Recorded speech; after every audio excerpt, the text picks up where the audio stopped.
सुधा मूर्ति जी लाई है, मैं उनका समर्थन करता हूं। देश का भविष्य और आने वाली पीढ़ी को, जो हमारे बच्चे हैं, गांव गरीब और शहरों में भी गरीब मध्यम वर्ग के बच्चे भी इस देश का भविष्य है।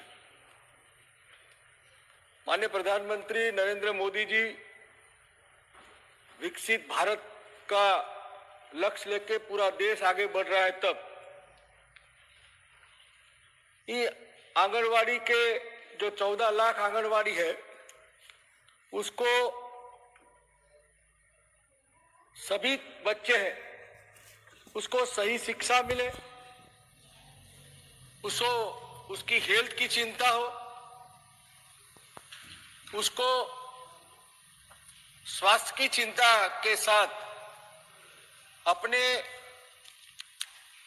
परिवार के जो लोग, खास करके जो लोग मेहनत मजदूरी करने जाते हैं, उनके परिवार के लोग ज्यादा से ज्यादा आंगनवाड़ी के बच्चों में आंगनवाड़ी में आते हैं। बच्चों के माँ बाप रोजी रोटी कमाने जाते हैं, तब उसके बच्चों को मानसिक और शारीरिक रूप से तैयार करने की जिम्मेवारी राज्य और केंद्र सरकार लेता है। तब ये आंगनवाड़ी की बहनें न केवल बच्चों के परिवार से जुड़ती है, बल्कि माँ जब उसका बच्चा आंगनवाड़ी में छोड़ के जाता है, आशा वर्कर बहन के पास छोड़ के जाता है, तब वो 3-4 घंटे के लिए वो हर बच्चे की माँ बनके उसकी चिंता करती है और उसके खाने का ध्यान रखती है, उसके खेलने के लिए खिलौने भी देती है और बच्चा कैसे प्री एजुकेशन के लिए तैयार हो, उसके लिए भी तैयार ख्याल रखती है। मेरा यह मानना है कि मजबूत भारत और शिक्षित भारत और तंदुरुस्त भारत बनाने के लिए आंगनवाड़ी का आधुनिकीकरण भी होना चाहिए, उसका खुद का मकान भी होना चाहिए और इन मकानों के माध्यम से जो बच्चे आने वाली नींव है, देश का भविष्य है। हम अच्छी बिल्डिंग बनाते हैं तो नींव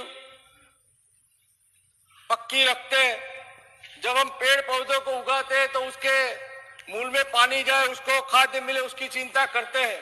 वैसे बच्चे हमारे भविष्य का, हमारे देश का भविष्य है, जो आने वाले देश में, अपने देश में प्रगति को पथ पर ले जाने की जिन पे जिम्मेवारी है, उसको मजबूत करने की जिम्मेवारी हमारी सबकी है।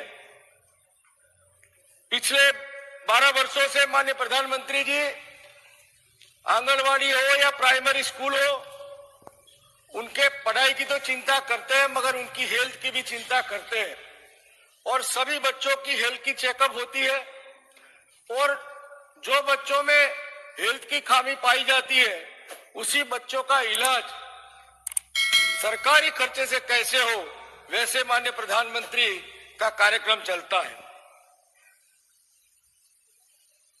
ये आंगनवाड़ी में बच्चा जो सही शिक्षा और आरोग्य में मिले, उसे चिंता करने से माननीय प्रधानमंत्री जी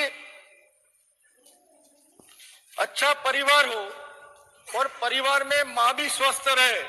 इसलिए प्रधानमंत्री ने जब देश के लाल किले से कहा था कि मैं जिस घर में शौचालय नहीं है वहां शौचालय बनाऊंगा, जिसके लिए जो माँ को, जो अपनी बहनों को तकलीफ होती थी, जिसके कारण माँ का स्वास्थ्य अगर बिगड़ता है तो बच्चे का भी स्वास्थ्य बिगड़ता है, उसी को लेते हुए माननीय प्रधानमंत्री ने पूरे देश में शौचालय हर घर में बने, उसकी लिए भी एक मुहिम चलाई थी।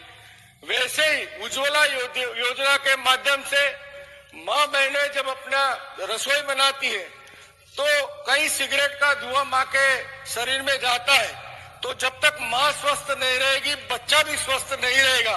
वैसे माननीय प्रधानमंत्री जी ने सोच रखी थी और उसी सोच के कारण करोड़ों घर में शौचालय बने, करोड़ों घरों को उज्ज्वला योजना के माध्यम से गैस का सिलेंडर मिला और वो परिवार हेल्थ के लिए सुरक्षित हो, उसी केंद्र सरकार ने एक चिंता की और उसके क्षेत्र में काम किया है।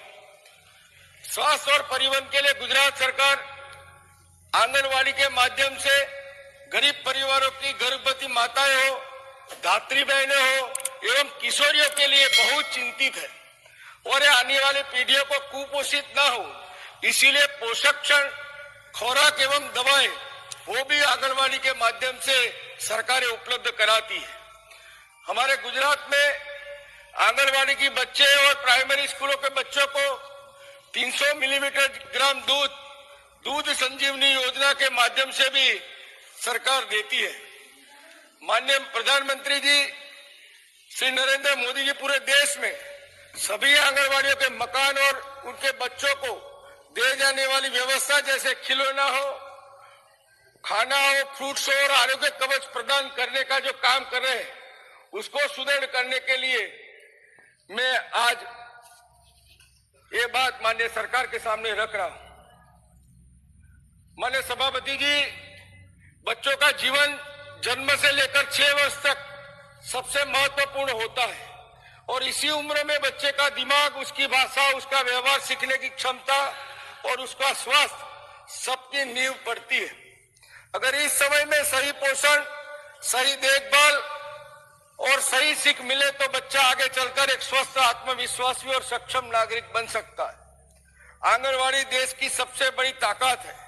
माननीय सभापति जी, आंगनवाड़ी में व्यवस्था देश भर में करीब 14 लाख आंगनवाड़ी है और ये दुनिया का सबसे बड़ा बाल विकास कार्यक्रम है। आंगनवाड़ी केंद्र सिर्फ भोजन देने के स्थान नहीं है, ये बच्चों को सबसे अच्छी बात है कि कोई भी बच्चा आंगनवाड़ी आए उसे सभी सेवाएं निःशुल्क उपलब्ध करा दी जाती है। सरकार की मजबूत नीति और सोच, हमारे संविधान का अनुच्छेद 45 भी कहता है कि 6 वर्ष तक बच्चों को देखभाल और शिक्षा देना राज्य की जिम्मेदारी है। नई शिक्षा नीति 2020 के में भी साफ कहा गया है कि हर बच्चा जब कक्षा 1 में जाए तो स्कूल के लिए पूरी तरह तैयार हो। इस सोच के साथ मिशन सक्षम आंगनवाड़ी और पोषण 2.0 शुरू किया गया है, जिसका मतलब है कि बच्चों का पोषण, स्वास्थ्य और शुरुआती शिक्षा तीनों के एक साथ मजबूत करना होता है। पोषण भी, पढ़ाई भी एक बड़ा बदलाव है। 10 मई 2023 को शुरू गई ये योजना खूब सराहनीय है। इसका उद्देश्य यह है कि आंगनवाड़ी केंद्र राशन वितरण का केंद्र न रहकर लेकिन लर्निंग सेंटर बने, जहां बच्चा खेलता भी है, सीखता भी है और आत्मविश्वास भी पाता है। इसके लिए आंगनवाड़ी केंद्रों को खेल और पढ़ाई का सामान दिया जाता है। बजट बढ़ाया गया है और सबसे महत्वपूर्ण बात, आंगनवाड़ी के कार्यकर्ताओं को भी प्रशिक्षण दिया जाता है। महोदय, देश की आंगनवाड़ी कार्यकर्ता इस पूरी व्यवस्था की रीढ़ है। अगर उन्हें सही प्रशिक्षण, सम्मान और सहयोग मिलेगा तो ये योजना जमीन पर सफलता होगी। 0 से 3 और 3 से 6 साल के लिए बच्चों का खास ध्यान रखने के लिए सरकार ने नवचेतन पहल की है। माता पिता को यह सीखती है कि बच्चों को कैसे बात करे, कैसे खेले और कैसे प्यार से उसकी देखभाल करे। 3 से 6 साल के बच्चों के लिए आधारशिला पाठ्यक्रम खेल आधारित शिक्षा पर भी जोर देता है। कहानी, गीत, चित्रकला, खेल और गतिविधियों के माध्यम से इस बच्चे की पढ़ाई बोझ न बने और खुशी से आंगनवाड़ी में पढ़ सके, इसकी व्यवस्था पर सरकार करती है। दिव्यांग बच्चों के लिए सरकार ने आंगनवाड़ी में प्रोटोकॉल बनाया है ताकि उनकी जल्द पहचान हो, उन्हें बाकी बच्चों से साथ जोड़ा जाए और जरूरत पड़ने उसका सही इलाज तक उसको पहुंचाया जाए। यह सरकार बहुत सकारात्मक कदम है, लेकिन इसके लिए जरूरी है कि जिला स्तर पर डॉक्टर, विशेषज्ञ, रेफरल व्यवस्था भी मजबूती से काम कर रही है। नई शिक्षा नीति के तहत आंगनवाड़ी और प्राथमिक स्कूलों को साथ जोड़ने की पहल एक दूरदर्शी निर्णय है। आंगनवाड़ी से स्कूल में जाते समय घबराता नहीं बल्कि सहज रूप से आगे बढ़ता है। मैं सरकार के प्रयासों का समर्थन करता हूं, कुछ सुझाव भी रखना चाहता हूं। आंगनवाड़ी केंद्रों की गुणवत्ता पर लगातार निगरानी रखी जाए। आंगनवाड़ी कार्यकर्ताओं को निरंतर प्रशिक्षण और प्रोत्साहन मिले और दूर दराज और ग्रामीण क्षेत्रों में इंफ्रास्ट्रक्चर और मजबूत किया जाए। डिजिटल योजनाओं में नेटवर्क और उपकरणों की